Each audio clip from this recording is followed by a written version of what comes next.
السلام علیکم ورحمۃ اللہ وبرکاتہ۔ بسم اللہ الرحمن الرحیم وبہ نستعین سبحانک لا علم لنا الا ما علمتنا انک انت العلیم الحکیم۔ الحمد للہ رب العالمین والصلاة والسلام علی سید المرسلین وعلی آلہ وصحبہ اجمعین ومن تبعہم بإحسان الی یوم الدین۔ اعوذ باللہ من الشیطان الرجیم، بسم اللہ الرحمن الرحیم۔ ومن الناس من يقول آمنا بالله وباليوم الآخر وما هم بمؤمنين يخادعون الله والذين آمنوا وما يخدعون إلا أنفسهم وما يشعرون في قلوبهم مرض فزادهم الله مرضا ولهم عذاب أليم بما كانوا يكذبون۔ حاضرین کرام، جمعیت اہل حدیث مالیگاؤں کے امیر محترم جو حاضرین میں ہیں اور فیس بک یا زوم کے ذریعے سے سماعت فرمانے والے ہمارے سامعین کرام، جمعیت اہل حدیث آندھرا پردیش کے ذمہ داران، آج کا یہ دن میرے لیے سعادت کا موقع ہے کہ صوبائی جمعیت اہل حدیث آندھرا پردیش کے ایک مخصوص کئی روزہ پروگرام میں میں بحیثیت مقرر کے حصے دار بن رہا ہوں۔ اللہ تبارک و تعالیٰ پروگرام کرنے والے، اس کے محتممین، منتظمین اور ہمیں اور تمام مشارکین کو اخلاص عطا فرمائے اور ہمارے اس معاملے اور عمل کو دنیا اور آخرت کے لیے مفید بنائے۔ موقع بہت کم ہے، موضوع بہت اہم ہے اور بڑا وسیع اور پہلو دار بھی۔ جمعیت اہل حدیث آندھرا پردیش کو میں اس اعتبار سے بھی مبارکباد دینا چاہتا ہوں کہ محرم الحرام ہی نہیں، موجودہ حالات کی مناسبت سے انہوں نے جس پروگرام کو ترتیب دیا ہے اور تھوڑا موڑا جو مجھے اس کا علم ہو سکا کہ مختلف علماء کرام، میرے علاوہ دوسرے بڑے بڑے علماء، میں ایک چھوٹا عالم ہوں، ان کے ذریعے سے عوام الناس کو، لوگوں کو ایسے موضوعات پر علم اور آگاہی دینے کی کوشش کی جس کی آج شدید ضرورت ہے۔ میرے خطاب کا عنوان جیسا کہ آپ جانتے ہیں فتنہ خوارج، خوارج کا فتنہ۔ ان فتنوں سے آگاہی دینا اور آگاہ ہونا کتنا اہم ہے، اس کا صرف اتنا تذکرہ ایک مسلمان کے لیے کافی ہونا چاہیے اور کافی ہوگا کہ جناب محمد رسول اللہ صلی اللہ علیہ وسلم نے ان فتنوں سے بڑی صراحت کے ساتھ، وضاحت کے ساتھ اور تکرار کے ساتھ اپنی امت کو آگاہ کیا ہے، اور اسی وجہ سے ہم اور آپ یہ عقیدہ رکھتے ہیں اور بجا عقیدہ رکھتے ہیں کہ اللہ تبارک و تعالیٰ کے نازل شدہ دین میں قیامت تک کے مسائل کا حل موجود ہے۔ ہمارے لیے سچی اور اچھی باتوں کی رہنمائی ہی نہیں ہے بلکہ ان راستوں سے متنبہ اور آگاہ کیا گیا ہے، ہوشیار کیا گیا ہے، جن کی طرف کھنچ کر چل کر ہم اپنے ایمان و عقیدے، دنیا اور آخرت کو برباد کر سکتے ہیں، ہلاکت میں ڈال سکتے ہیں۔ اللہ کے رسول جناب محمد رسول اللہ صلی اللہ علیہ وسلم کی احادیث مبارکہ کا مطالعہ کیجئے۔ اللہ تعالیٰ نے انہیں محفوظ بنایا۔ کتاب الفتن اٹھائیے، چھوٹے چھوٹے فتنوں سے لے کر بڑے بڑے فتنوں تک، شبہات کے فتنے جو عقائد کو خراب کرتے ہیں، شہوات کے فتنے جو عمل اور کردار کو خراب کرتے ہیں، ان تمام سے آگاہ کیا اور قیامت تک رونما ہونے والے جتنے فتنے ہیں سب سے متنبہ کیا، یہاں تک کہ آخر میں جو سب سے بڑا فتنہ نمودار ہوگا، فتنہ دجال، اس کی بھی لمبی چوڑی تفصیل بیان کی ہے جو کتب احادیث میں محفوظ ہے، موجود ہے۔ اس کے علاوہ جھوٹے مدعیان نبوت پیدا ہوں گے، گمراہ فرقے ہوں گے، میری امت کے 73 فرقے ہوں گے، پہلے 71 اور 72 ہوئے یہود و نصارہ اہل کتاب کے یہاں، میری امت کے 73 فرقے ہوں گے، سب جہنم میں جائیں گے سوائے ایک کے، وہی الجماعہ ہوگی، اس کی صفت یہ ہوگی کہ وہ میرے اور میرے صحابہ کے منہج پر ہوں گے۔ یہ آپ نے بیان کیا، سوچئے تھوڑی دیر کے لیے کیوں بیان کیا؟ صرف یوں ہی معلومات کے لیے؟ جی نہیں، یہ دین کی تکمیل کا حصہ ہے۔ یہ ہماری آپ کی ضرورت ہے۔ یہ لوگوں پر اتمام حجت کا حصہ ہے کہ کسی کو ان بیانات کے مل جانے اور سامنے آ جانے کے بعد کوئی عذر باقی نہ رہے کہ گمراہی کے بارے میں اطلاع اور خبر نہیں ملی تھی۔ اللہ کے نبی جناب محمد رسول اللہ صلی اللہ علیہ وسلم نے جہاں ہدایت کی باتوں کو، توحید و سنت کو، زندگی کے مختلف گوشوں کو صاف صاف بیان کیا، وہیں آگاہ کیا کہ دیکھیے یہ فتنے ہوں گے، ایسے لوگ تمہارے سامنے آئیں گے جو دین کا نام لیں گے، داعیان حق کا دعویٰ ہونے کا دعویٰ کریں گے، لیکن وہ جہنم کے دروازوں کی طرف آپ کو کھینچیں گے، بلائیں گے۔ ان سے ہوشیار رہنا، ان کی ایسی علامتیں ہیں۔ انہی میں سے ایک بہت بڑا فتنہ خارجیت کا فتنہ ہے، خوارج کا فتنہ ہے۔ ہم اور آپ جب خارجیت اور خوارج کا نام سنتے ہیں تو عام طور سے ذہن میں یہ تصور ابھرتا ہے کہ یہ خارجی بس وہی ہیں جو عہد اول میں جناب محمد رسول اللہ صلی اللہ علیہ وسلم کے سامنے ایک شخص نے اعتراض کیا تھا، اسے بتایا تھا کہ خارجیت اس کی نسل سے جنم لینے والی ہے، اور پھر حضرت عثمان، حضرت علی رضی اللہ تعالیٰ عنہ کے زمانے میں جو خارجی وجود میں آئے اور کچھ دنوں تک رہے، بہت سے لوگ ایسا سمجھتے ہیں کہ یہ خارجیت کا معاملہ بس وہیں تک محدود ہے۔ جی نہیں، آپ جناب محمد رسول اللہ صلی اللہ علیہ وسلم کے فرامین اور احادیث کا صرف سرسری مطالعہ بھی اگر کریں گے، ہمارے شبہات کے فتنے میں بعض روایتوں کا تذکرہ کیا گیا، آج ان سب کا میں ذکر نہیں کر پاؤں گا، ایک دو روایت صرف ذکر کروں گا کہ ان کا اگر آپ ان کے اوصاف اور صفات کا مطالعہ کریں گے صرف احادیث نبویہ میں صحابہ کرام نے جو بیان کیا، تو یہ معلوم ہوگا کہ خارجیت ہمارے گھروں میں، ہمارے اعمال، ہمارے اقوال، ہمارے عقائد میں کہیں نہ کہیں داخل نظر آتی ہے۔ وہ خارجیت جو اعتقاد کی ہے وہ اسلام سے خارج کر دینے والی ہے، وہ خارجیت جو عمل میں، قول میں آتی ہے، وہ اگرچہ اسلام سے خارج نہیں کرتی لیکن عملی بدعت کا شکار بنا کے مسلمانوں میں اختلافات پیدا کرتی ہے، انتشار پیدا کرتی ہے، اسلامی اجتماعیت کے اندر وہ نقب لگا کر مسلمانوں کی جماعت کو کمزور کرتی ہے۔ اور اس اعتبار سے میں اپنا ذاتی طور سے علی وجہ البصیرہ، ہو سکتا ہے کہ کسی کو اختلاف ہو، یہ کہنے پر مجبور ہوں کہ آج خارجیت ہمارے گھر گھر میں ہے، کوئی محفوظ نہیں رہا۔ حکام کی، علماء کی مخالفت کرنا، آپس میں ایک دوسرے کی تنقید کرنا، دعات کے ٹانگ کھینچنا، دعوت کے کاموں میں رکاوٹ ڈالنا، ایک دوسرے کی مخالفت کر کے فتویٰ بازی کرنا، یہ چھوٹے پیمانے کی خارجیت تو گھر گھر ہے، شخصیت میں نظر آئے گی۔ اہل الحدیث بھی اس سے محفوظ نہیں ہے۔ اور اعتقادی خارجیت تحریکیت کی شکل میں آج پوری دنیا میں پھیلی ہوئی ہے، جو نہ صرف یہ کہ مسلمانوں کے جسم واحدہ، امت واحدہ کے جسم کو جگہ جگہ سے کمزور اور فرقوں میں تقسیم کرتی ہے، بلکہ فتوی بازی کے ذریعے سے ایک دوسرے کے خلاف ایسی نفرت میں مبتلا کرتی ہے کہ مسلمان کی جان و مال کو حلال سمجھتا ہے، قتل و غارت گری کو عام کرتا ہے، بم دھماکے کر رہا ہے، اور ایسی حرکتیں جو کسی مسلمان کے لیے، مسلمان کے حق میں، بلکہ دوسروں کے لیے بھی بعض حالات میں جائز نہیں ہے، اس کا ارتکاب کر کے اسلام اور مسلمانوں کی بدنامی کا باعث بنتا ہے، اسلام کے چہروں کو جو ہے بگاڑ رہا ہے۔ یہی وجہ ہے کہ نبی کریم صلی اللہ علیہ وسلم نے اس گروہ کو سب سے زیادہ بدترین مخلوق میں، خلیق اور خلیقہ میں سب سے زیادہ برا طبقہ قرار دیا۔ آئیے، وقت کم ہے، ہم یہ دیکھیں کہ یہ خارجی ہیں کون۔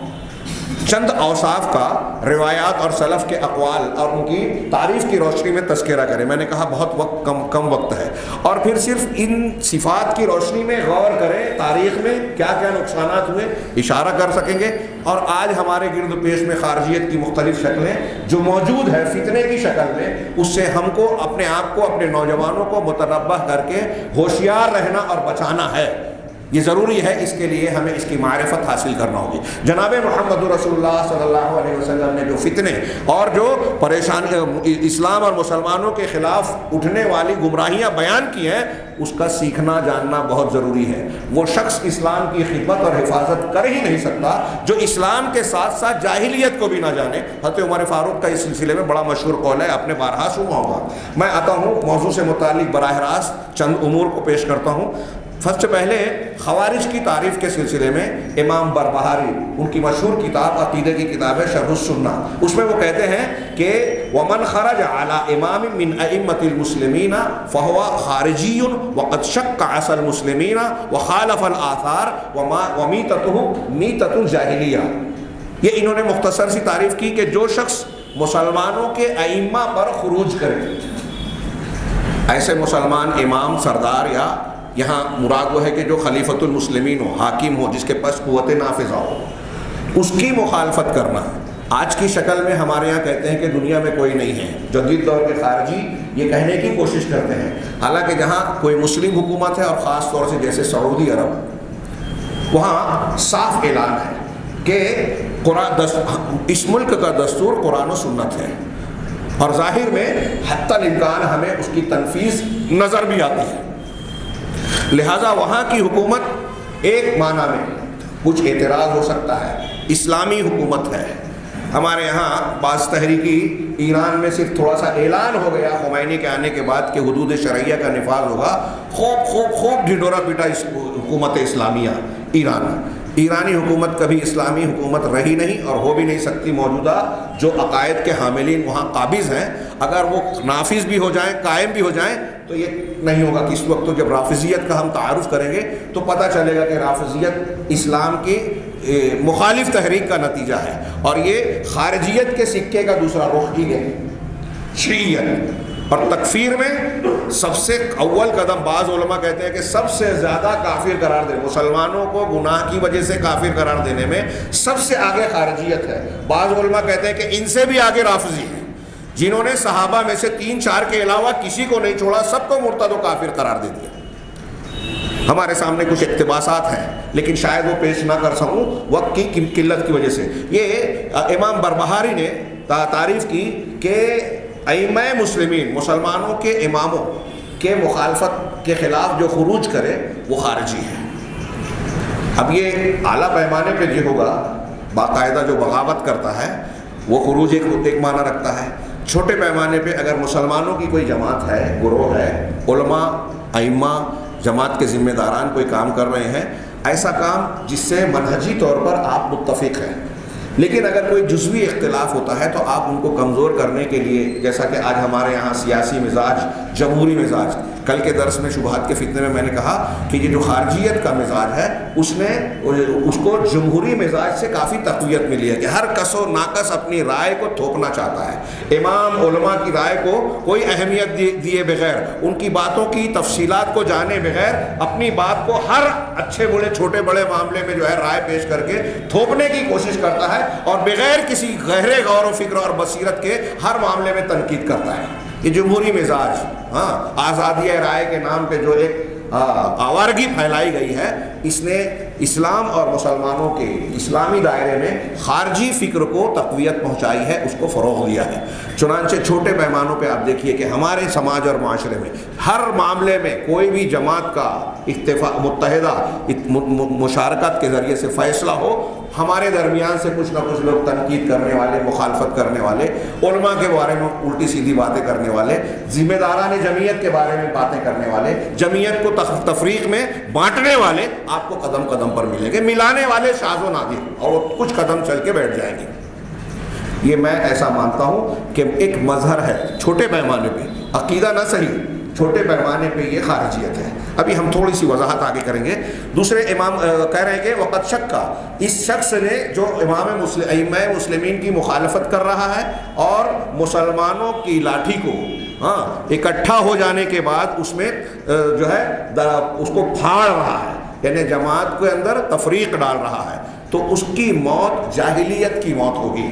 اہل جاہلیت کے یہاں اتحاد و اتفاق، اجتماعیت کا تصور نہیں تھا، امام کو امام ماننے کا مزاج نہیں تھا، ہر شخص آزادانہ ہوتا تھا، اپنی رائے کا پیروکار، خواہشات کا کی پیروی کرنے والا۔ تو خارجی بھی اسی مزاج کا ہوتا ہے۔ یہ امام بربہاری نے ایک تعریف کی۔ امام آجری صاحب الشریعہ، ان کی کتاب ہے الشریعہ، عقیدے کی کتاب، وہ تعریف کرتے ہیں کہ والخوارج هم الشراط الانجاس الارجاس، کہ خارجی الشراط ہیں، جو پلید اور گندے لوگ ہیں، عقیدے کے اعتبار سے گندے اور پلید ہیں۔ میں نے اس سے پہلے کل کے درس میں بتایا تھا کہ یہ شراط اپنے آپ کو بیچنے والا کہتے ہیں کہ ہم نے اپنی جانوں کو اللہ سے جنت کے بدلے میں سودا کر لیا ہے، جیسا کہ قرآن میں مومنین کی صفت بتائی گئی، اس لیے ان کا ایک نام الشراط بھی ہے۔ وما كان من على مذهب سائر الخواجج يتوارثون هذا المذهب قديما وحديثا، اور جو لوگ ان تمام خوارج کے مذہب پر ہیں، پرانے، ایک دوسرے سے اس فکر اور عقیدے کے وارث بن رہے ہیں قدیماً و حدیثاً، پرانے زمانے میں اور آج کے زمانے میں۔ یہ عمرا اور ائمہ کے خلاف خروج کرتے ہیں اور مسلمانوں کے قتل کرنے کو جائز اور حلال سمجھتے ہیں۔ یہ ہے خوارج۔ مسلمانوں کی جان و مال کو جو حلال سمجھے وہ خوارج ہوں گے۔ آج ایسے کتنے طبقات پائے جاتے ہیں، ہم جانیں گے۔ اب ہمارے یہاں لوگ برا مان جاتے ہیں کہ فلاں کا نام کیوں لیا، ان سے اختلاف کیوں کیا، ورنہ آپ دیکھیں گے میرے سامنے ایک لمبی چوڑے اقتباسات ہیں شیخ ابراہیم الرحیلی کی کتاب کا۔ اس میں انہوں نے موجودہ دور میں جو تکفیر عمومی سطح پر پائی گئی، جس کے نتیجے میں نوجوان پاگل سے ہو گئے، جنونی ہو گئے، اور پھر کہیں بم دھماکہ کر رہے ہیں، کہیں جنگ و جدال کی ٹریننگ لے رہے ہیں، اور پھر ان کو استعمال کیا، اور استعمال کرنے والے آپ گہرائی میں جائیں گے تو پتہ چلے گا کہ وہی لوگ ہیں جو اسلام اور مسلمانوں کو منظم طریقے سے بدنام کرنا چاہتے ہیں۔ یہود اور نصارہ بذات خود عالمی سطح پر چلنے والے دہشت گردی کے کھیل میں پیچھے نظر آئیں گے، اور ان کے سب سے بہترین اعلی کار مسلمانوں کے درمیان پائے جانے والے یہ تحریکی اور وہ نوجوان جو دین اور علم کم رکھتے ہیں، علماء سے تعلق ان کا کم ہے، اور وہ اپنے آپ کو دین کی تبلیغ کا اور دین کے قیام کا ٹھیکیدار بتاتے ہیں۔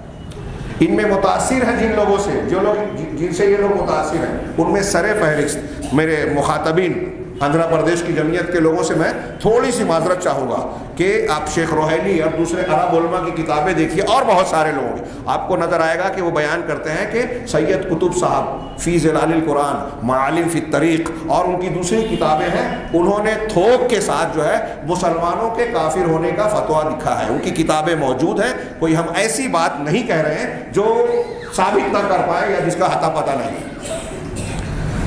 ان کے پاس حوالوں کے ساتھ صفحہ نمبر اور سطور کے ساتھ لفظ بلفظ ایسی عبارتیں نقل کی ہیں کہ آج کا سید قطب صاحب کہتے ہیں کہ آج کا اگر انہوں نے توبہ کی، اللہ ان کی توبہ قبول کر لے انتقال سے پہلے، ان کی مغفرت فرمائیں، ان کی غلطیوں کو معاف فرمائیں۔ وہ کہتے ہیں کہ آج کی تاریخ میں مسلمانوں میں کوئی مسلمان طبقہ، فرقہ اور ایک بھی مسلم حکومت دولت اسلامیہ ہے ہی نہیں، کوئی سماج مسلمان سماج ہے ہی نہیں۔ جتنا بھی سماج ہے وہ چاہے لا الہ الا اللہ محمد رسول اللہ کہتے ہو، سب کے سب کافر ہیں، جاہلی معاشرہ ہے۔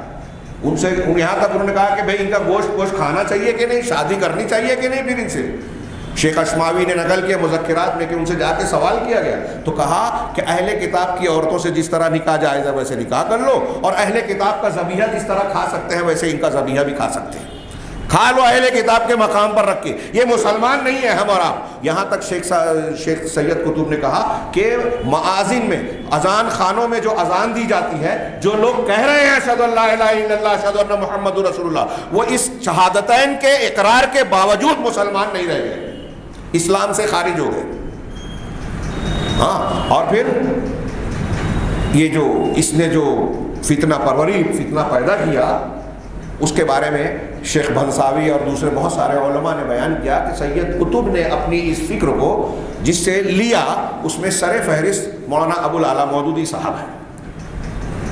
ہمارے یہاں جیسے کہا جاتا تھا کہ جو غیر اللہ کو شارع مانے، پارلیمنٹ ممبر اسمبلی کو ووٹ دیتا ہے، تو چونکہ ان کو قانون ساز مان رہا ہے اس لیے مشرک اور کافر ہو گیا، دین سے باہر ہو گیا۔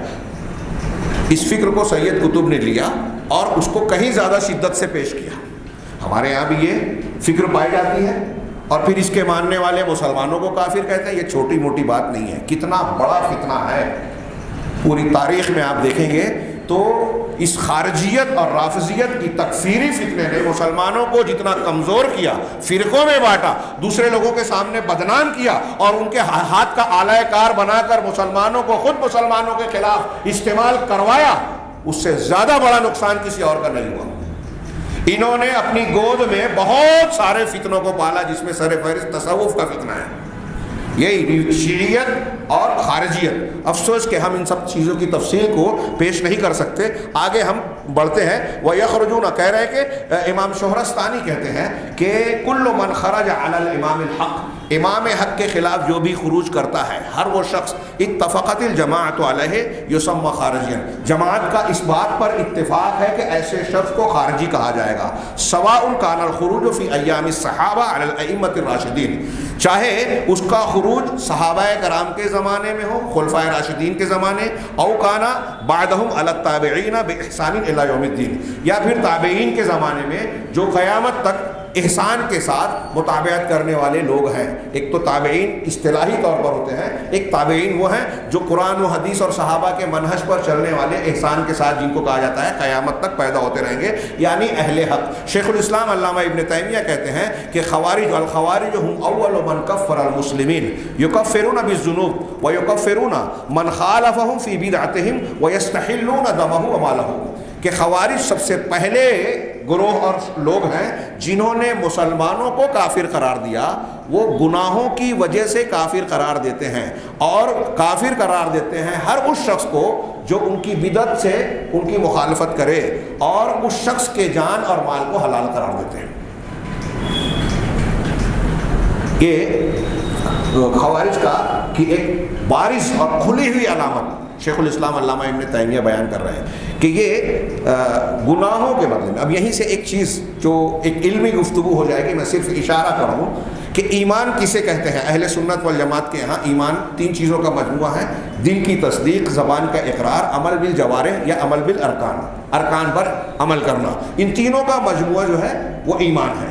ہاں، اب ارکان پر اگر عمل نہ کرے کوئی آدمی تو گنہگار فاسق کہلائے گا۔ تصدیق اور اقرار ہے، اسلام سے وہ خارج نہیں ہوگا، اس کی شکلیں ہیں۔ ہم تکفیر کی بحث میں اور ایمان کے درجات کی بحث میں یہ چیز پڑھتے ہیں اور عقیدے کے باب میں پڑھتے رہے ہیں، لیکن خوارج اور معتزلہ کا یہ عقیدہ ہے کہ اگر کوئی شخص گناہ کبیرہ کا ارتکاب کر بیٹھے تو وہ اسلام سے خارج ہو جائے گا، ایمان سے نکل جائے گا، کافر ہو جائے گا خارجیوں کے نزدیک۔ معتزلہ اس کو کافر کا نام تو نہیں دیتے، لیکن دونوں یہ مانتے ہیں کہ اگر ایسا بغیر توبہ کیے ہوئے مر گیا تو ہمیشہ ہمیشہ جہنم میں رہے گا، اور ہمیشہ جہنم میں رہے گا۔ تو ان تمام حدیثوں کا انہوں نے رد کر دیا جس میں یہ ہے کہ ایک ایمان والا شخص اگر اللہ کی مشیت اور فیصلے کے مطابق جہنم میں گیا بھی تو بعد میں اللہ کے فضل سے یا اللہ کی اجازت سے سفارش کرنے والوں کی سفارش جو ہوگی اس کی برکت سے وہ جہنم سے نکالے جائیں گے اور پھر جنت میں ڈالے جائیں گے۔ ایسی حدیثیں حد تواتر کو پہنچی ہوئی ہے، امت کا جس پر اتفاق و اجماع ہے، ان تمام حدیثوں کا ان خوارج نے رد کر دیا کیونکہ ان کے اس اصول کے خلاف ہے۔ ان کے اس اصول کے خلاف ہے کہ جو شخص کبیرہ گناہ کا ارتکاب کرے گا وہ اسلام سے خارج ہو جائے گا۔ علامہ ابن تیمیہ ہی کی ایک دوسری عبارت ہے کہ وہ کہتے ہیں کہ وَهُمْ أَوَّلُ مَنْ كَفَّرَ أَهْلَ الْقِبْلَةِ بِالذُّنُوبِ، یہ سب سے پہلے لوگ ہیں جنہوں نے گناہوں کے پاداش میں، گناہوں کے ارتکاب پر اہل قبلہ کو کافر قرار دیا۔ بل بما يرونه من الذنوب، بلکہ جس چیز کو وہ گناہ سمجھتے ہیں، بعض ایسی چیزیں بھی ہیں جو گناہ نہیں ہیں لیکن ان کی نظر میں گناہ ہیں۔ وَاسْتَحَلُّوا دِمَاءَ أَهْلِ الْقِبْلَةِ بِذَلِكَ، اور اسی کی بنیاد پر انہوں نے اہل قبلہ کے خون کو جائز کر لیا، حلال بنا لیا۔ علامہ ابن عبد البر فرماتے ہیں، یہ ایک کتاب ہے اردو زبان میں، اکثر خوارج پہ آج کل بہت ساری کتابیں اہل عرب اور عرب علماء کی آ گئی، یہ اردو زبان میں عربی کتاب کا ڈاکٹر محمد غیث کی کتاب ہے جس کو صوبائی جمعیت اہل حدیث ممبئی نے ترجمہ کر کے چھپوایا ہے۔ ہاں، خوارج کے اور ان کے اوصاف، گھر گھر اسے مطالعہ کرنا چاہیے، خاص طور سے نوجوانوں کو۔ اسی میں کا ایک اقتباس علامہ ابن عبد البر کا ایک قول مجھے جامع لگا، اس لیے میں نے سوچا کہ اسے پیش کیا جائے۔ وہ کہتے ہیں کہ خوارج وہ لوگ ہیں جنہوں نے کتاب اللہ کی تعویل کر کے مسلمانوں کے خون کو حلال کیا۔ یہاں ایک جملہ دیکھیے کہ قرآن اللہ کی کتاب کی تعویل کرتے ہیں۔ ابھی ہم حدیث جانیں گے، بہت بیسیوں حدیث میں رسول اللہ صلی اللہ علیہ وسلم نے ان کا تذکرہ کرتے ہوئے یہ ضرور کہا کہ قرآن پڑھیں گے لیکن حلق کے نیچے، حلق کے آگے نہیں بڑھے گا۔ قرآن پڑھیں گے، قرآن کی تعویل کریں گے۔ تعویل کیسی کریں گے؟ غلط تعویل۔ اس لیے اہل علم کو، عوام کو اور نوجوانوں کو اس بات سے آگاہ رہنا چاہیے کہ ہر شخص اگر قرآن پڑھ دے ہوئے، حدیث کو پیش کر دے ہوئے تو اس کا استدلال صحیح ہو ایسا ضروری نہیں ہے۔ آگے ہم اس کو کچھ جانیں گے۔ انہوں نے کہا کہ انہوں نے مسلمانوں کے خون کو حلال کیا، انہیں گناہوں کے سبب کافر قرار دیا، گناہوں کے سبب کافر قرار دیا، اور ان کے خلاف تلوار اٹھائی، ان کی جماعت کی مخالفت کر کے، مسلمانوں کی اجتماعی فیصلے کی مخالفت کر کے حائضہ عورت پر نماز کو واجب قرار دیا۔ یہ خروج کی کچھ شکلیں بتا رہے ہیں کہ اسلام سے علامہ ابن کثیر، علامہ ابن حجر الاسقلانی نے خوارج کے نام رکھنے کی، خوارج کو خوارج کیوں کہا جاتا ہے، ان کے اور بھی نام ہیں، نجدات ان کا ایک طبقہ ہے، ازارقہ ہے، اسی طریقے سے ان کا نام شرات ہے، اہل النہروان ہے، حروری ہے، اور بھی کئی نام ہیں، اور ان کے تقریباً 20 یا 25 فرقے ہیں، ان تفصیلات کو پیش کرنے کا موقع نہیں ہے۔ تو کہنے کا مطلب کہ یہ جو خارجی ہیں ان کے بارے میں کہا کہ ان کو خارجی کیوں کہا گیا۔ علامہ ابن کثیر، علامہ ابن حجر اپنی اپنی عبارت میں یہ بیان کرتے ہیں کہ چونکہ یہ لوگ مسلمانوں کی جماعت سے الگ ہوتے ہیں، خروج کرتے ہیں، یہ ایک، اور دوسرا اسلام اور سنت کے دائرے سے خروج کرتے ہیں۔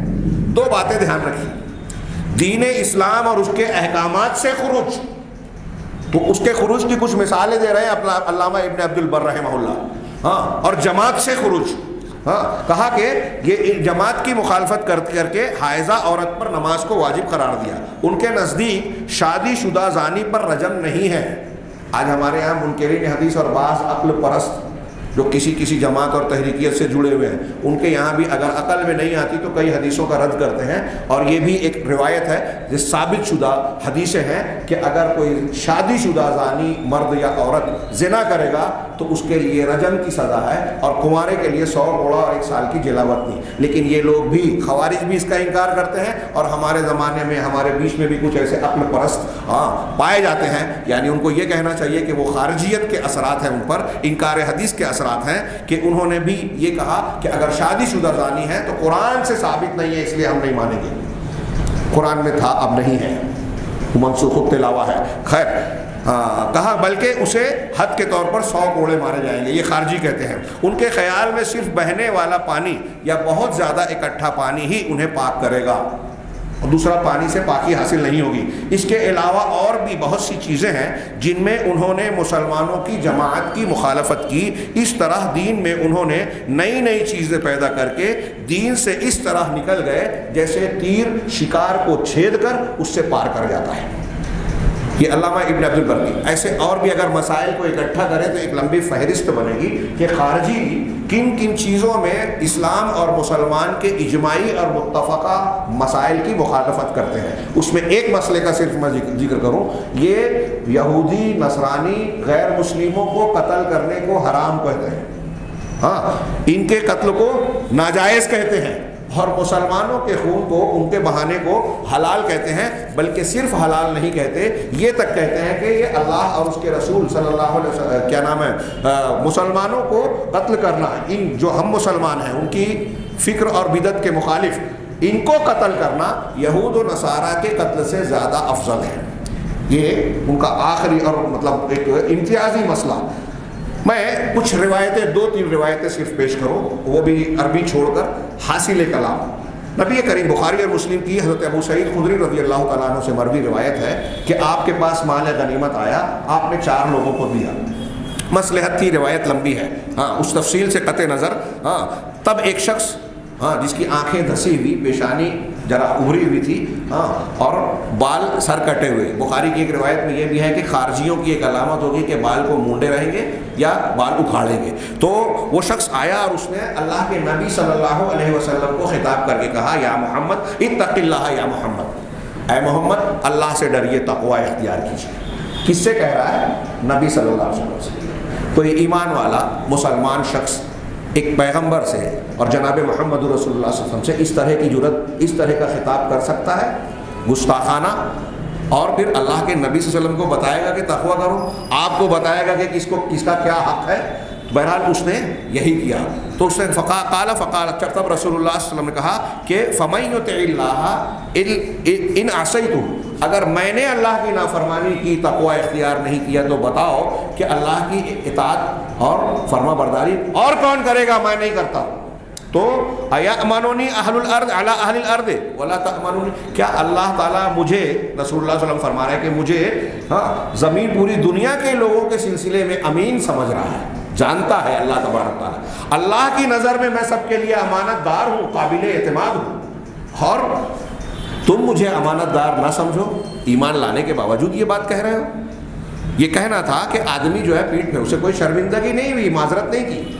یہاں رک کے تھوڑی دیر کے لیے سوچئے نبی صلی اللہ علیہ وسلم پر یہ اعتراض کر رہا ہے. تو آج کل ہمارے یہاں ایسے بہادر جو اچھی سچی باتوں پہ سمجھے بجھے بغیر علماء ارباب حل و عقد پر تنقید کرتے ہیں، ان کی باتوں کو سمجھے بغیر ان کی باتوں کی مخالفت کرتے ہیں، کیا ان کے اندر اس شخص کا جراثیم نہیں ہے؟ اس شخص کی فکر کا جراثیم نہیں ہے؟ آدمی پیٹ پھیر کر چلا. تب قوم میں سے ایک آدمی نے اجازت مانگی رسول اللہ صلی اللہ علیہ وسلم سے کہ اس کو قتل کرنے کی اجازت دے. راوی کہتے ہیں کہ ان کا خیال تھا کہ یرون انہ خالد، لوگوں کا خیال تھا کہ وہ خالد ابن ولید تھے. انہوں نے کہا کہ اس آدمی کی گردن اڑانے کی اجازت دیجیے. تب اللہ کے رسول صلی اللہ علیہ وسلم نے منع کیا اور کہا کہ ان من ذئ ھذا قوما یقرؤون القرآن لا یجاوز حناجرهم. اس شخص کی نسل سے اصل سے ایسی قوم نکلے گی جو قرآن تو پڑھیں گے لیکن ان کی گلے سے آگے یا نیچے نہیں بڑھے گا، قرآن آگے نہیں بڑھے گا. یقتلون اہل الاسلام ویدعون اہل الاوثان. یہ ایک ایک جملہ بہت قیمتی اور بہت اہم ہے، ایک ایک کتاب ہے. پہلا جملہ قرآن پڑھیں گے لیکن ان کے گلے سے نہیں بڑھے گا. اور آگے دوسری حدیثوں میں بخاری مسلم کی 10-20 حدیثوں میں آپ کو ملے گا کہ ان کی قرآن پڑھنے کو آپ دیکھیں گے. صحابہ سے اللہ کے رسول کہہ رہے ہیں تو تم اپنی قرأت کو ان کی قرأت کے سامنے حقیر سمجھو گے، کمتر جانو گے. یحقر احدکم قراءتہ مع قراءتہ وصلاتہ مع صلاتہ. اپنی نماز کو ان کی نماز کے سامنے حقیر سمجھے گا، اپنی قرأت کو ان کی قرأت کے سامنے حقیر سمجھے گا. قرآن پڑھیں گے لیکن گلے سے اوپر نہیں جائے گا. اب یہاں میں رک کر کہنا چاہتا ہوں، وقت بہت کم ہے، افسوس کی بات ہے کہ نوجوانوں کو اللہ کے رسول صلی اللہ علیہ وسلم کے اس فرمان سے خارجیوں کی پہچان، گمراہوں کی پہچان کے ساتھ ایک سبق، ایک بات خاص طور سے لکھ لینا چاہیے، ذہن و دماغ پر نقش کر لینا چاہیے کہ کسی کی ظاہری دینداری سے ہمیں متاثر نہیں ہونا ہے. عجیب معاملہ ہے، میں کیا بتاؤں. اسی کتاب میں آخر میں بتایا ہے کہ خارجیت کی ایک علامت یہ ہے کہ کسی واقعے اور ظاہری حقیقت کو دیکھ کر بہت جلدی متاثر اور مروب ہو جانا، اس کی گہرائی میں نہ جانا، علمیت کا فقدان، جہالت کا غلبہ، سطحیت. آج دیکھیے کہ اخبارات میں، ٹی وی چینلز پہ کوئی خبر آتی ہے من کے مطابق نظر آتی ہے، فوراً اس پہ تبصرے، اس پر تنقید، اس کا رد عمل جاری ہو جاتا ہے. سعودی عرب کے بارے میں جھوٹی خبر آئی، اس پر عمارت کھڑی کر لی، ان پر تنقید کی. ابھی خبر آ رہی ہے کہ طالبان بڑھتے جا رہے ہیں، اس پر اس کی گہرائی میں جائے بغیر، ان کی فکر اور منہج کے بغیر، ان سے متعلق مختلف افکار کی عمارتیں کھڑی کرنا شروع کر دی. یہ خارجیت ہے، جہالت ہے. اہل علم کا یہ شیوہ اور طریقہ نہیں ہے، اہل ایمان کا یہ. اور نبی پاک صلی اللہ علیہ وسلم نے اس سے متنبہ کیا ہے کہ ایسی ظاہری شکل و صورت اور دعووں کو دیکھ کر آپ متاثر نہ ہو جائیں. اگر ایسا ہوتا، اس طریقے سے آج کے یہ سوشل میڈیا پہ جو لوگ چلتے ہیں، لکھتے ہیں، بعض خبروں کو دیکھ کر، ٹی وی چینل پر دیکھ کر خارجیوں کی یہ کیفیت دیکھ لیں تو ان کے بارے میں کیا کہیں گے؟ بہت دیندار ہے. تھوڑی دیر کے لیے سوچئے، شبہات کے فتنے میں یہ باتیں عرض کر چکا ہوں. تھوڑی دیر کے لیے غور کیجئے کہ ایک آدمی ہمیں نظر آ رہا ہے کہ خوب قرآن پڑھ رہا ہے، خوب نماز پڑھ رہا ہے نا. اللہ کے رسول صحابہ سے کہہ رہے ہیں ان کی قرأت کے سامنے تم اپنی قرأت کو، نماز کے سامنے اپنی نماز کو، ان کے روزوں کے سامنے اپنی روزے کو حقیر اور کمتر سمجھو گے. اس کا مطلب وہ بڑے دیندار، نماز کے پابند، روزے کے پابند، قرآن کی تلاوت پابندی سے کرنے والے. یہ بری بات تو نہیں ہے، لیکن صرف یہ عمل کسی کے صحیح اور قابل اتباع ہونے کے لیے کافی نہیں ہے. نوجوان حضرات، آج ہمارے یہاں ایک شخص، الٹا سیدھا آدمی، رافضیوں کا ایجنٹ، میں کھل کر کہتا ہوں، جیسے وہ مرزا پاکستان کا، ہمارے ہندوستان میں وہ سلمان ندوی صاحب، صحابہ کرام پہ تنقید کرتے ہیں. اہل سنت والجماعت کے متفقہ عقیدے کے خلاف خارجیت اور رافضیت کا مظاہرہ کرتے ہیں. میں نام لے لوں تو کچھ لوگوں کو اعتراض ہوتا ہے کہ مولانا نام نہیں لینا تھا. ہو سکتا ہے ہمارے سامعین میں کچھ لوگ کہیں، اور وہ نام لے کر حضرت امیر معاویہ، حضرت عمرو بن عاص، صحابہ کرام کو تنقید کا نشانہ بنائے، جن کی روایت پر، جن کے اوپر ہمارے دین کی بنیاد کھڑی ہے. یہ صحابہ ہمارے قرآن کے، حدیث کے، پورے دین کے راوی ہیں. امام ابو زرع رازی کہتے ہیں کہ تم دیکھو کہ جو شخص صحابہ کو ہدف تنقید بنا رہا ہے، طعن و تشنیع کا مقام نشانہ بنا رہا ہے، تو جان جاؤ کہ وہ ملحد ہے، زندیق ہے، تمہارا اور تمہارے دین کا دشمن ہے. کیونکہ پورا دین ہم کو صحابہ کرام سے ہی پہنچا ہے. اور اللہ تبارک و تعالیٰ جو علیم و خبیر ہے، ہر چیز کا سے واقف ہے، اس نے اپنی کتاب میں ان کی رضامندی کا مظاہرہ فرمایا ہے. اللہ جانتا تھا کہ ان سے بھی بشری خطائیں ہوگی. غلطیاں سرزد ہوگی، ان غلطیوں کے باوجود اللہ نے کہا کہ اللہ ان سے راضی ہوا۔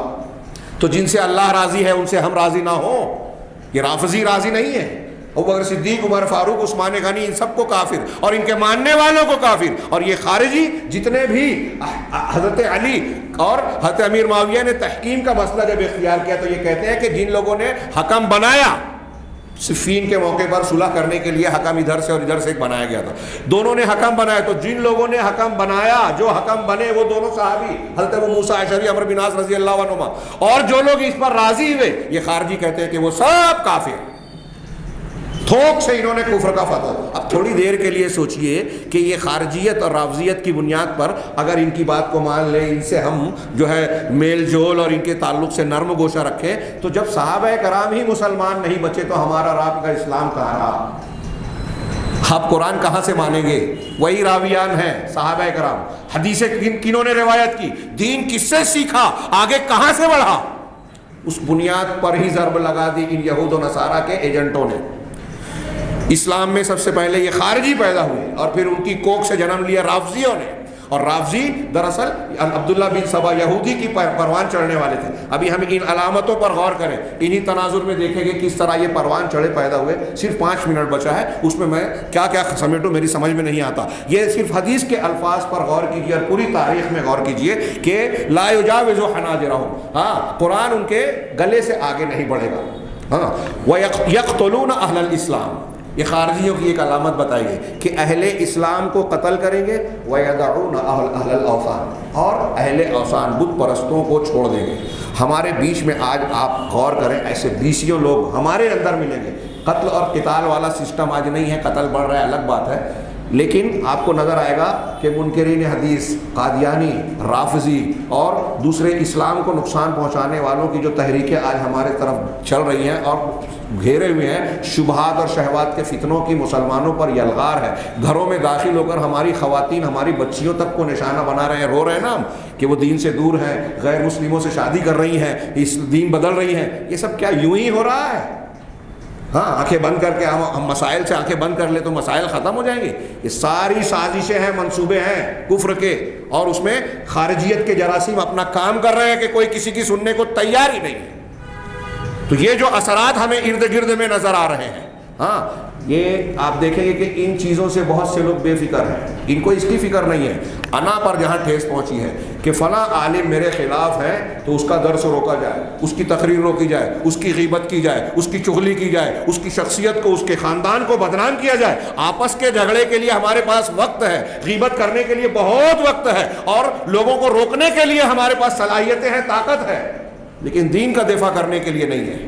ہم اور آپ باتیں کر کے اس کو ہم ٹال دے، یا میں جو یہ باتیں کہہ رہا ہوں کوئی یہ کہہ دے کہ مولانا فلاں کے خلاف بول رہے ہیں، جی نہیں صاحب، ایک عمومی مسئلہ پورے عالم اسلام میں یہ درد سر ہے کہ ہمارے لیے جو اصلی خطرہ ہے ہم نے اس سے آنکھیں بند کر رکھی ہے، اور آپس میں ہم لڑنے کے لیے بہت وقت رکھتے ہیں۔ یہ اس بات کی دلیل ہے کہ دین کے تعلق سے ہمارے اندر جذبہ عذبہ ہے نہیں، اخلاص ہے نہیں، جو ہے دکھاوا ہے۔ اگر اخلاص ہوتا تو چھوٹے موٹے آپس کے جھگڑوں کو ہم نظر انداز کرتے، جیسے صحابہ کرام نے تھا کہ ٹھیک ہے یہ ہوتا رہتا ہے، مسلمان بھائی ہے، ان کی غلطیوں کو ہم نظر انداز کر سکتے ہیں، لیکن خطرہ جو اصل ہے، اسلام اور مسلمان کے دشمن ہیں، ان کو نظر انداز نہیں کیا جا سکتا۔ تو میں اس کو ایسا مانتا ہوں کہ ہمارے گھروں میں خارجیت کے یہ اثرات ہیں۔ اب یہ اگر اعتقاد اور مسلمانوں کو کافر سمجھنے، ان کے قتل کرنے تک یہ مرحلے تک پہنچ جائے تو یہ کفر ہوگا۔ اللہ کے رسول صلی اللہ علیہ وسلم نے جو آگے فرمایا کہ وہ یمرقون من الاسلام کما یمرق السهم من الرمیہ، یہ اسلام سے ایسے نکل جائیں گے جیسے تیر جو ہے نشانے کو، شکار کو چھید کر باہر نکل جاتا ہے۔ آگے کی دوسری حدیث ہے جس کو ہم نہیں پیش کر سکتے، اس طریقے سے تیر چھید کر نکلتا ہے کہ اس پر شکار کے کوئی خون ان کی کا چھیٹا یا نشانہ بھی نہیں رہ جاتا۔ ایسے ہی یہ لوگ مسلمان ہو کر اسلام میں تو آئے، لیکن اسلام سے ایسے نکل گئے کہ ان پر کوئی بھی اسلام کا نشان باقی نہیں رہے گا۔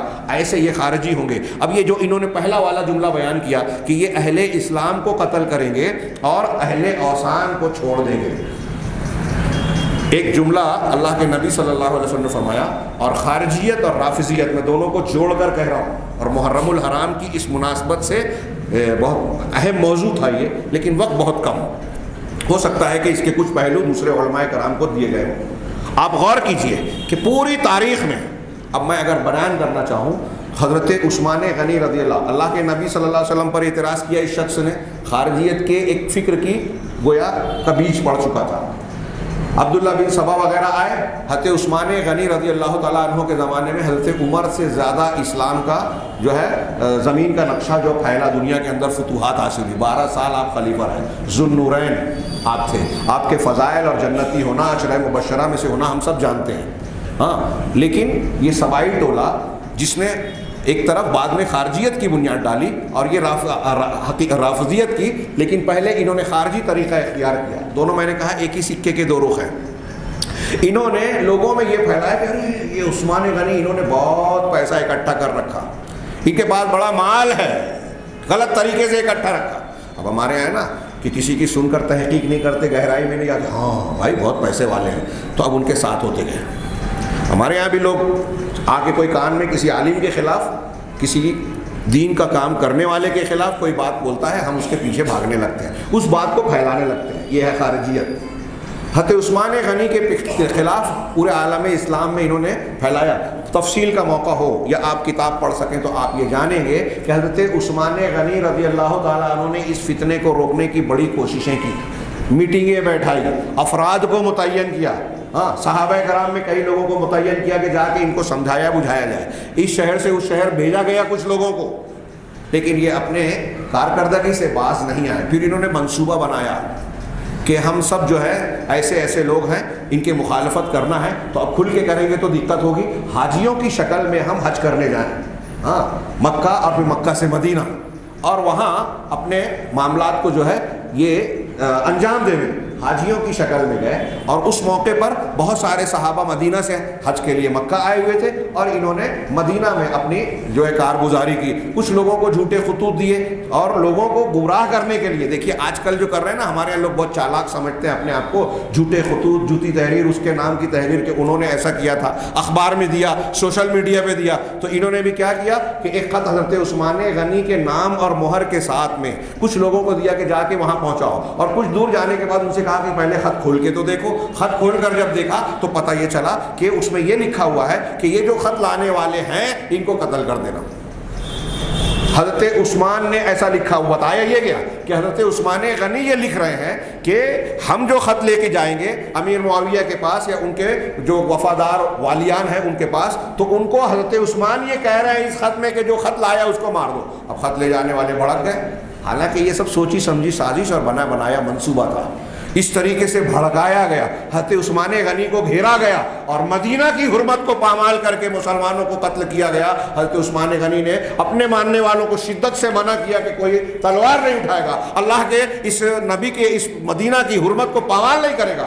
لہذا صحابہ کرام اور آپ کے موافقین خاموش رہے۔ بالآخر حضرت عثمان غنی کو انتہائی مظلومانہ شہید کیا گیا، جس کا کوئی نوحہ و ماتم اور تذکرہ نہیں لوگ کرتے۔ کربلا کے شہید سے زیادہ مظلومانہ شہادت حضرت عثمان غنی رضی اللہ تعالیٰ عنہ کی تھی۔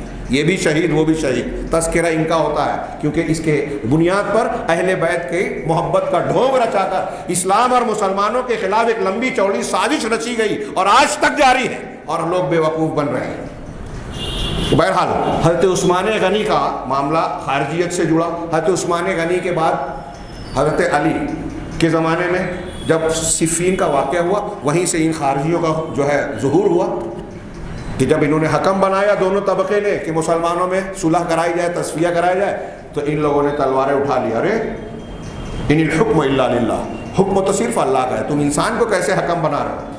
حضرت علی رضی اللہ تعالیٰ عنہ نے ان کے جملے کو سن کر یہ کہا تھا، کلمۃ حق ارید بہا الباطل، یہ بات سچی ہے، قرآن کی آیت کا ٹکڑا ہے، حکم صرف اللہ کا، لیکن یہاں جو اس کا مقصد ہے باطل مراد لینا ہے۔ ایسے ہی آج کے زمانے میں جتنے تحریکی وَمَن لَّمْ يَحْكُم بِمَا أَنزَلَ اللَّهُ فَأُولَٰئِكَ هُمُ الْكَافِرُونَ، آگے موقع نہیں ہے، وقت پورا ہو چکا ہے، اس لیے میں یہی کہہ رہا ہوں کہ جو یہ کہتے ہیں کہ جو اللہ کے نازل شدہ حکم کے مطابق فیصلہ نہ کرے وہ کافر ہے، اور اس بنیاد پر آج کی تاریخ میں یہ جو تحریکی ہیں، وہ اخوانی ہو یا کوئی اور ہو، سروری ہو، ہاں ڈاکٹر اسرار صاحب ہوں یا دوسرے لوگ جن سے لوگ متاثر ہو کے بڑا لائک کرتے ہیں کہ ان لوگوں نے اپنے قوانین بنا رکھے ہیں، یہود و نصارہ کے قوانین میں سے کچھ چیزوں کا استعمال کیا، لہٰذا جتنے حکام مسلمان حکام ہیں سب کے سب کافر ہیں، جتنے ان کے موافق علماء اور کبار مشائخ ہیں وہ سب کے سب اسلام سے خارج ہیں، سارے مسلمان جو ان کے موافقین ہیں وہ سب بھی دین سے باہر ہو گئے۔ یہ سب جاہلی معاشرہ ہے، اب اس کے نتیجے میں جب سب کافر ہیں تو ان کے جان مال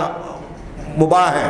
ہاں حضرت عثمان غنی کے بعد حضرت علی، پھر حضرت علی سے یہ الگ ہوئے. ایک صحابی کے بیٹے حضرت عبداللہ بن خباب بن ارد کو قتل کیا، ان کے گھر جا کے ان کے بچے کو قتل کیا، ان کی ام ولد لونڈی کو قتل کیا، ان کا مال چھین لیا. حضرت علی نے خوب بہا اور ان کا قصاص لینے کا ارادہ کیا تو ان خارجیوں نے کہا کہ ہم سب نے قتل کیا. چنانچہ حضرت علی نے ان کے خلاف لشکر کشی کی، نہروان کی جنگ ہوئی اور پھر ان کا لمبا چوڑا قتل ہوا. ان کو جب دیکھا گیا تو حضرت علی نے کہا کہ اس میں ڈھونڈو کہ کوئی دستدیہ تو ہے یا نہیں. اس کے سینے پر جو ہے وہ ابھرا ہوا گوشت، ہاتھ کے بازو پر، وہ روایت کا حصہ ہے، موقع نہیں ہے. تو جب دیکھا گیا تو وہ آدمی ملا جس کو اللہ کے رسول صلی اللہ علیہ وسلم نے فرمایا تھا کہ اس شخص کو جو قتل کرے گا وہ مسلمانوں کے گروہ میں جب اختلاف ہوگا تو اختلاف کے وقت یہ خارجی نمودار ہوں گے اور یہ اس وقت ان کے اندر ایسا آدمی ہوگا اس کو وہ گروہ قتل کرے گا جو حق سے زیادہ قریب ہوگا. اس پر حضرت علی نے جب اس شخص کو دیکھا تو سجدہ شکر ادا کیا، سجدے میں گر پڑے کہ شکر ہے کہ اللہ کے رسول صلی اللہ علیہ وسلم جو پیشین گوئی تھی اس کو ہم نے قتل کیا. یہ ایسا شخص دیکھیں نبی کریم صلی اللہ علیہ وسلم کی بات سچی ہوئی اور آپ کی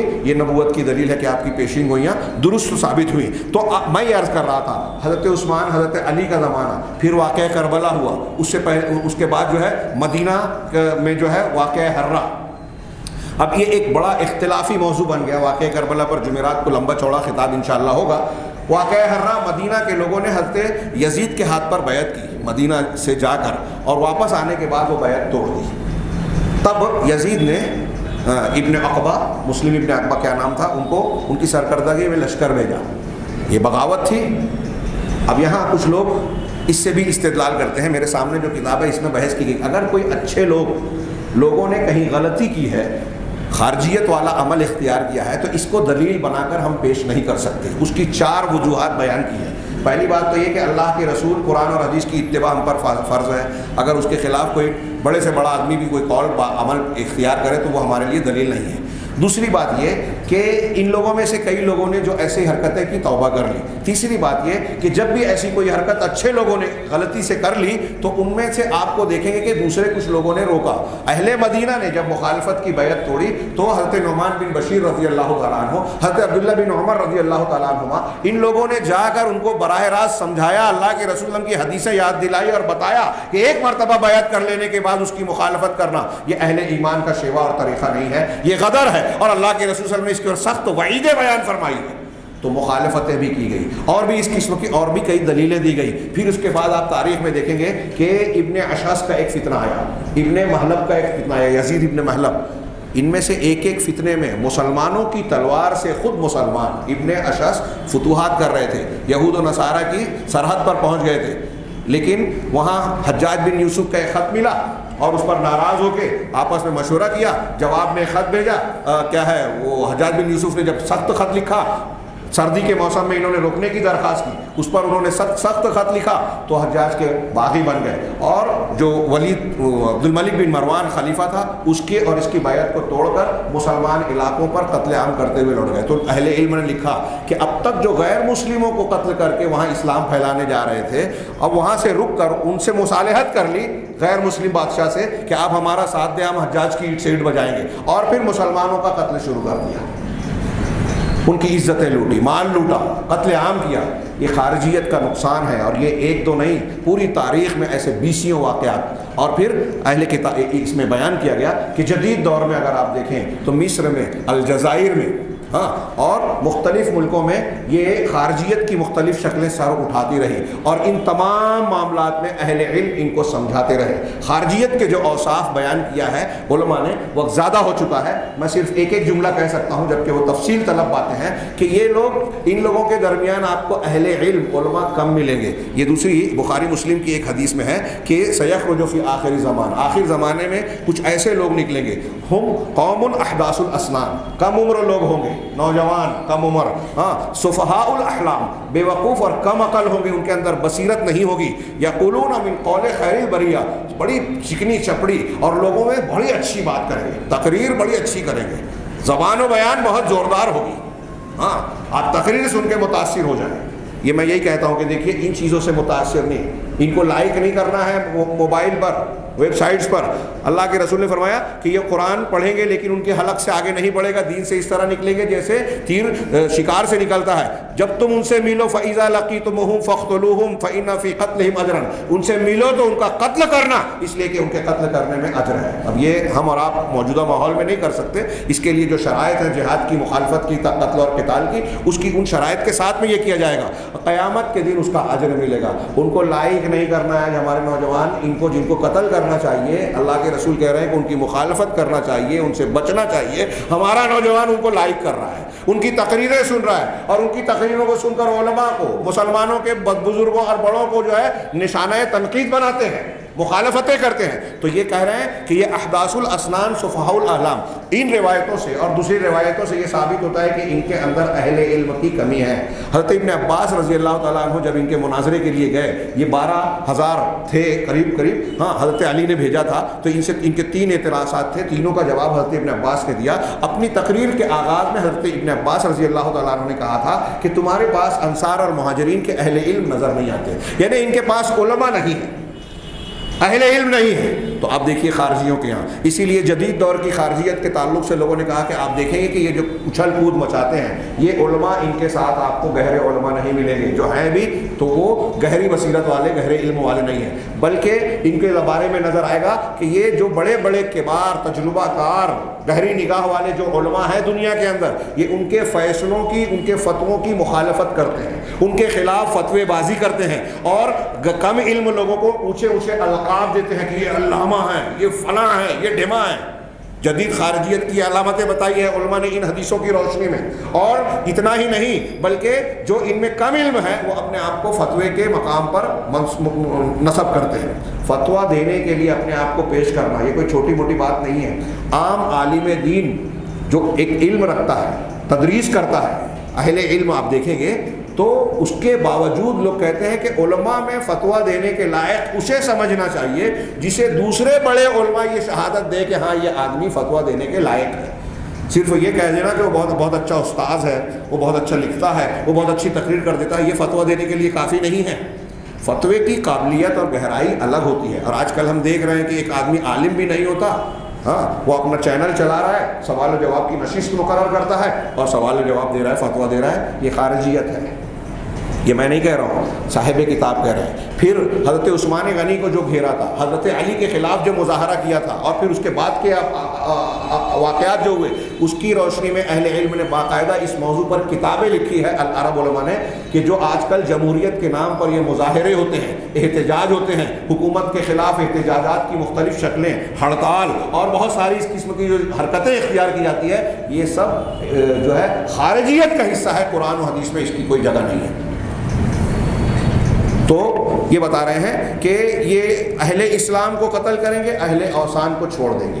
دیکھیے یہ تحریکی لوگوں کا یہ مزاج، اور ان کا آپ مزاج دیکھیں گے تحریکیوں میں کہ شیعہ رافضی سے ان کی دوستی ہے، وہ جھوٹے نعرے لگاتے ہیں، یہ اس پر ایمان لے آتے ہیں، اور زمین پر جو اہل توحید ہیں سعودی عرب پر، اگر اس کا کوئی ایک شہزادہ کسی قہبہ خانے میں نظر آ جائے، جھوٹا فوٹو بھی آ جائے، تو اس پر طوفان اور ہنگامہ مچ جاتا ہے۔ انہوں نے جو مساجد کی تعمیر کروائی، قرآن کو تقسیم کروایا، دعات کو پھیلا رہے ہیں، اپنے یہاں بیسیوں جامعات تیار کر کے پوری دنیا کے مسلمان طلبہ کو اپنے خرچ پر دین اور اسلام کی تعلیم دے رہے ہیں، ان علماء کو بھیج کر پوری دنیا میں تبلیغ کروا رہے ہیں، عیسائیوں کے دانت کھٹے کر رکھے ہیں، اور یورپ ہی نہیں، یورپ، امریکہ، افریقہ، ساؤتھ افریقہ، ہر جگہ پر ان کے دعات کے ذریعے سے لوگ اسلام میں داخل ہو رہے ہیں۔ یہ کوئی کارنامہ نہیں ہے، ایک جگہ کوئی غلطی نظر آ گئی تو ساری معاملہ۔ اور ترکی، ایران، ان کے یہاں قبر پرستی ہو رہی ہے، ہاں تصوف کو بہت فروغ دیا جا رہا ہے، اہل سنت کی مخالفت کی جا رہی ہے، خفیہ طور پر یہود و نصارہ سے پیکٹ کر رہے ہیں، ان کا معاملہ سامنے آ رہا ہے، پھر بھی ان کا ساتھ دے رہے ہیں۔ یہ اسی حدیث رسول کے جملوں کی ہم کو تعبیر نظر آتی ہے، اس کی زندہ شکل نظر آتی ہے کہ اہل حق کو چھوڑ کر اہل باطل کا ساتھ دیتے ہیں یہ خارجی لوگ۔ یہ ہم کو قدم قدم پر نظر آتا ہے. تو ان کے یہاں علماء نہیں ہیں. خارجیت کی بنیاد ہی اہم ترین بنیاد اہل علم نے یہ بیان کی کہ حکام مسلمین اور علماء مسلمین کے اندر طعن و تشنیع اور مخالفت کرتے ہیں, ان سے دوری اختیار کرتے ہیں, اور ان کے یہاں آپ علم کی قدر و قیمت نہیں پائیں گے. علم کی مخالفت کرتے ہیں, اہل علم کی مخالفت کرتے ہیں. یہ چند باتیں میں نے عرض کی جو مجھے احساس ہے کہ بہت ہی ادھوری اور ناقص ہے. اس سے متعلق اور بھی بہت ساری تفصیلات کی ضرورت تھی اور ہے. خارجیت کے یہ اثرات آج ہمارے گھر گھر میں ہیں. میں نے عرض کیا یہ جو میں بار بار بیان کر رہا ہوں کہ ہمارے گھروں میں بھی ہے, وہ ایک خارجیت تو وہ ہے جس کے بارے میں رسول اللہ صلی اللہ علیہ وسلم نے فرمایا کہ یہ دین سے اس طرح نکل جائیں گے جیسے تیر وہ شکار سے نکل جاتا ہے. یہ ایک اعتقاد والی خارجیت ہے کہ مسلمانوں کو گناہ کی وجہ سے اگر کوئی شخص کافر سمجھتا ہے کہ یہ اسلام سے باہر ہو گیا, اگر ایسا عقیدہ رکھ رہا ہے, اس کے جان و مال کو حلال سمجھ رہا ہے, تو یہ عقیدے کی خارجیت ہے. اور خارجیت ایک پورا مسلک ہے. آج اس نام سے چاہے ہمارے ارد گرد میں خارجی فرقہ پایا نہیں جاتا, لیکن اس کی فکر پائی جاتی ہے. اور میں نے بار بار عرض کیا کہ یہ تحریکیوں میں, منکرین حدیث میں ان کے اثرات آپ کو بہت بالغ انداز میں نظر آئیں گے. اور تحریکیت کو تو عرب علماء, آج کے عرب علماء جو تحریکیت ہے وہ اخوانیت کی شکل میں ہو, قطبیت کی شکل میں ہو, سروریت کی شکل میں ہو, ڈاکٹر اسرار کی فکر کی شکل میں ہو, اور بعض علاقوں میں جیسے الجزائر کی کچھ افکار سیاسی نظر آتے تھے ان کی شکل میں ہو, ان کے شکل چاہے جو ہو, ان کو جدید الخارجیت الجدیدہ عصریہ کا نام دیتے ہیں. ان کو فرقۃ التکفیر اور المکفرہ کا نام دیتے ہیں کہ یہ تکفیر, مسلمانوں کو کافر قرار دینے والے اہل تکفیر ہیں, مکفرہ ہیں. یہ جدید دور کی خارجیت ہے, اور اس میں کوئی میں ایسا مانتا ہوں کہ یہ کوئی غلط بات نہیں ہے.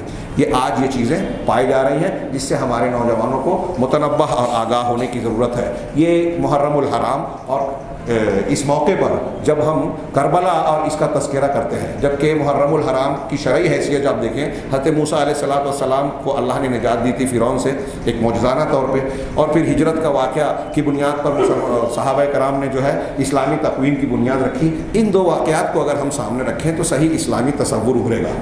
محرم حرمت والا مہینہ ہے. عاشورہ کے دن شکرانے کا روزہ رسول اللہ صلی اللہ علیہ وسلم نے بتایا ہے, اور اس کے ساتھ میں ایک روزہ یہود کی مخالفت ہے. یہ اس کی شرعی حیثیت ہے. اس کے بعد جو بھی ہے, یہ واقعہ کربلا آپ کی وفات کے 50 سال بعد واقع ہوا. اس کی وجہ سے شریعت کی حیثیت نہیں بدلے گی, لیکن اس کو اتنا عام, اتنا فروغ دیا گیا. اس میں جو روایتیں ہیں 1400 سال کے اللہ کے رسول کی وفات کے 300-400 سال کے بعد ایسی ایسی رسمیں اس میں ایجاد اور ایڈ کی گئی رافضیت اور خارجیت کی طرف سے کہ اس کو دین کا حصہ سمجھا جانے لگا. یہی محرم کی پہچان بن گئی. غیر مسلم تو غیر مسلم, مسلمانوں کے نزدیک بھی اصلی اسلام کو فراموش کر بیٹھے. اب اس کو دین کی شکل صورت سمجھا جاتا ہے, اور اس حوالے سے یزید کو جب نشانہ بناتے ہیں تو بات وہاں تک نہیں ٹھہرتی. یزید کو جس نے مقرر کیا وہ ان کے والد امیر معاویہ صحابی رسول ہیں. اب امیر معاویہ کے مشیر حضرت عمرو بن عاص اور دوسرے صحابہ کرام ہیں. پھر یزید پر بیعت کرنے والے بھی حضرت عبداللہ ابن عمر, حضرت عبداللہ ابن عباس, حضرت نعمان بن بشیر اور بہت سارے صحابہ کرام ہیں. تو جن لوگوں نے ان کو مانا, آج ہم بیٹھ کر تنقید کرتے ہیں, ہم یزید کو برا بھلا کہتے ہیں, اس کا مطلب حضرت عبداللہ ابن عمر, نعمان بن بشیر, حضرت عبداللہ ابن عباس, ان کو نہیں سمجھا تھا کہ یزید غلط ہے. ہم ان سے زیادہ بہادر ہیں, ان سے زیادہ دیندار ہیں, ان سے زیادہ سمجھدار ہیں.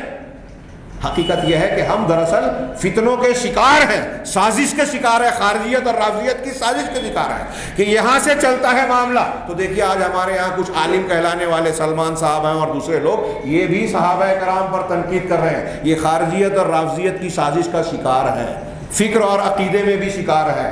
ہم اور آپ اگر چاہتے ہیں کہ صحیح دین پر باقی رہیں تو یہ دیکھیں قرآن و حدیث کیا کہتا ہے. کہتے ہیں سلف کا عقیدہ اس سلسلے میں کیا ہے. جو اللہ کے نبی جناب محمد رسول اللہ صلی اللہ علیہ وسلم اور صحابہ کرام کے منہج کے مطابق جو باتیں ہیں اسے قبول کیجئے. فکر اور منہج میں بھی قدم قدم پر ہمارے عقیدے کو خراب کرنے والا, دین سے دور کرنے والا ایسے معاملات ہمارے ارد گرد گھرے ہوئے ہیں جس سے ہم کو آگاہ رہنے کی ضرورت ہے. اور نبی کریم صلی اللہ علیہ وسلم نے ہم کو اس سے آگاہ کیا بھی ہے. میں معذرت چاہتا ہوں کہ وقت زیادہ ہو گیا, لیکن ساتھ میں یہ بھی مجھے افسوس ہے کہ اب بھی مضمون انتہائی ناقص اور ادھورا ہے. انشاءاللہ مختلف موقعوں پر ہم اس سلسلے کی بات کریں گے.